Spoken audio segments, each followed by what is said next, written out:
Bienvenidos, bienvenidas a Ama el Español, donde exploramos el español cubano a través de sus películas. Este es el podcast Cine Cubano en Voz Alta, un espacio para entender la isla desde lo que sus historias muestran y también desde lo que callan. Soy Ada Iglesias, trabajo con el español en su variante cubana y desarrollo una investigación doctoral sobre el cine cubano contemporáneo. Hoy quiero invitarte a recorrer el universo lingüístico de Laura, el quinto corto de la película Mujer Transparente del año 1990. Este segmento, dirigido en plena crisis de finales de los años 80, capta el habla popular de la época, sus códigos sociales y esa tensión constante entre lo íntimo y lo político. A través de las expresiones que utiliza la protagonista podemos reconstruir no solo un modo de hablar, sino también una forma de habitar la realidad.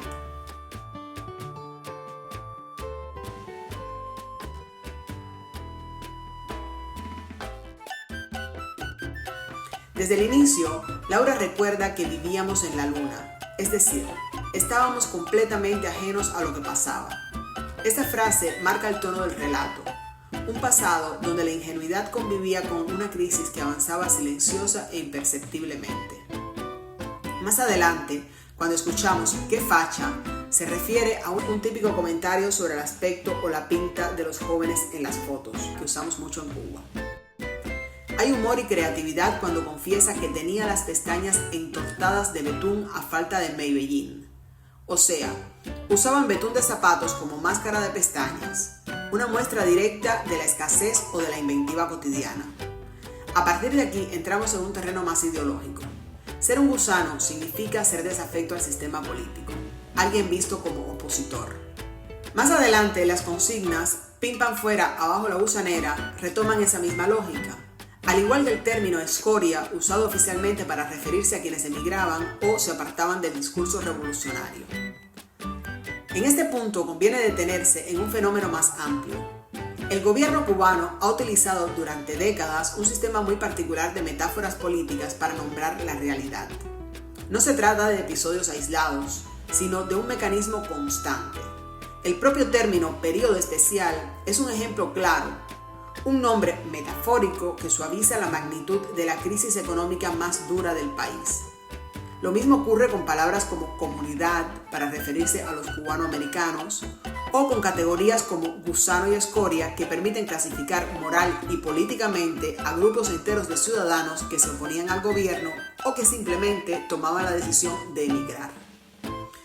Con los años, esta práctica ha crecido hasta convertirse en un entramado complejo de metáforas políticas con un fuerte metatexto, donde la vida cotidiana queda atravesada por expresiones cargadas de ideología que, a su vez, remiten a otras metáforas.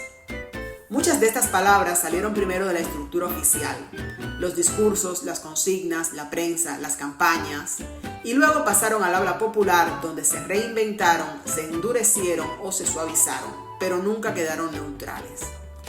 Este tránsito constante entre lo institucional y lo cotidiano ha creado un ecosistema lingüístico único, donde cada término lleva consigo una historia de poder, pertenencia, vigilancia y rebeldía. En el plano emocional, Laura suelta un "es tan jodido esto" de una manera muy cubana de expresar que algo resulta profundamente desagradable. Y cuando menciona tener familia en la comunidad, está hablando de tener parientes en Estados Unidos, una frase que solo se entiende en su época cuando emigrar definía el destino de una familia entera. Los insultos tampoco faltan. Esa hija de puta sirve para señalar a una mala persona, mientras que este par de comemierdas denuncia la arrogancia o la hipocresía. Y en medio de este desahogo surge la burocracia, bajo un eufemismo: hacer una gestión, que no es más que realizar un trámite con todo el peso institucional que esto tenía y tiene en Cuba.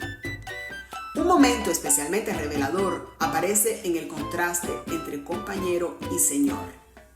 El primero pertenece al lenguaje revolucionario, el segundo al turismo que comenzaba a instalarse.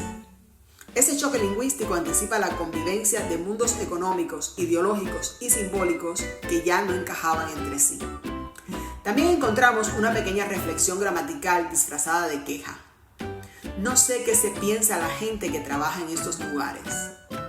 Ese pronombre "sé" funciona como una forma enfática para indicar que alguien cree algo de manera intensa o absoluta. El uso pronominal de se o me, te, etc.